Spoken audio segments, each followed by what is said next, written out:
Olá, aqui é Jorge Tarazuki desde o Rio Grande do Sul. Estamos na Semana da Pátria e no 7 de setembro comemoramos 201 anos de independência do Brasil. Mas temos mesmo algo que comemorar? Vamos repassar um pouco da história.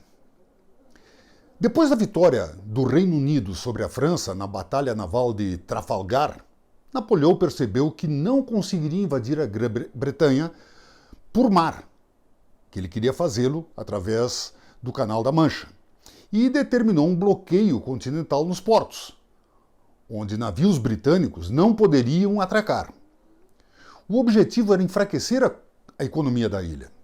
Entretanto, Portugal não aderiu a esse bloqueio, e por isso os franceses invadiram o país em 1807, obrigando a família real e o governo português a fugir para o Brasil em 1808. No fim de 1815, Dom João decretou que o Brasil não seria mais uma colônia, mas faria parte do Reino Unido com Portugal. O Brasil passava por uma época de desenvolvimento fantástico.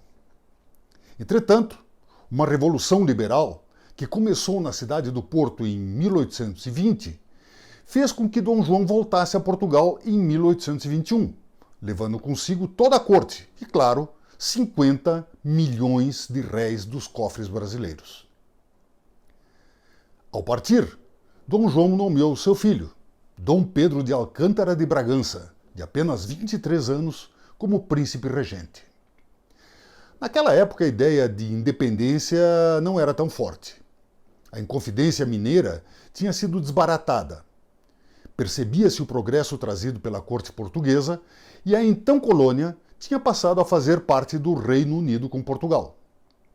Porém, os portugueses quiseram manter o domínio econômico e retornar o Brasil à condição de colônia, o que desagradou a elite brasileira.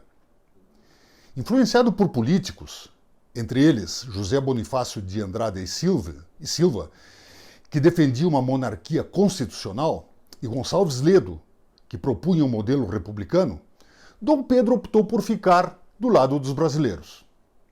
Essa mudança no cenário político fez com que algumas províncias quisessem se separar, também incentivadas pelos portugueses, que queriam enfraquecer o governo do Rio de Janeiro. Ao ser intimado a regressar a Portugal, Dom Pedro desobedeceu às ordens e declarou que ficaria no Brasil, no dia que a história registrou como o Dia do Fico, 9 de janeiro de 1822. A situação nas províncias começava a se complicar, e ele começou a visitá-las para acalmar os ânimos.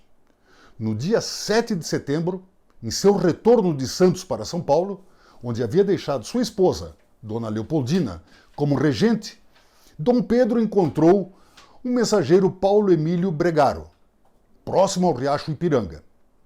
Ele trazia cartas da sua esposa, de José Bonifácio, de seu irmão Antônio Carlos e de Henry Chamberlain, cônsul-geral do Reino Unido. Vejam só, dando conta que esse conselho havia decidido pela independência. Mesmo sofrendo de desinteria naquele momento, Dom Pedro deu o famoso grito de independência ou morte, proclamando finalmente a independência do Brasil. Mas o país não estava unido. A Confederação do Equador, uma revolta separatista e republicana que começou em Pernambuco, espalhando-se pelo Nordeste, foi duramente reprimida a mando de Dom Pedro. O Império também se envolveu na Guerra Cisplatina, mas acabou perdendo o território onde hoje é o Uruguai. Dom Pedro era autoritário, impulsivo, mulherengo e não era chegado aos estudos. Acabou abdicando em favor do seu filho de 5 anos, que veio a ser mais tarde Dom Pedro II. Desde lá passamos por muitas transformações, mas ainda somos um país dividido entre norte e sul, com muita violência, corrupção, pobreza, subnutrição, sem saneamento básico em metade das residências e comandado por políticos com um perfil muito parecido ao de Dom Pedro I. Pouca gente acredita que, como vamos, possamos nos desenvolver para ser uma nação poderosa, com uma sociedade sem pobreza e com um povo saudável, seguro e bem educado. Então, Já não estaria na hora de nos tornarmos um país condizente com o seu tamanho, suas riquezas e sua importância no mundo? Mas quem iria conduzir essa mudança? Temos líderes para isso ou vamos continuar a ser uma colônia explorada por corruptos? Ficam essas perguntas. Até a próxima.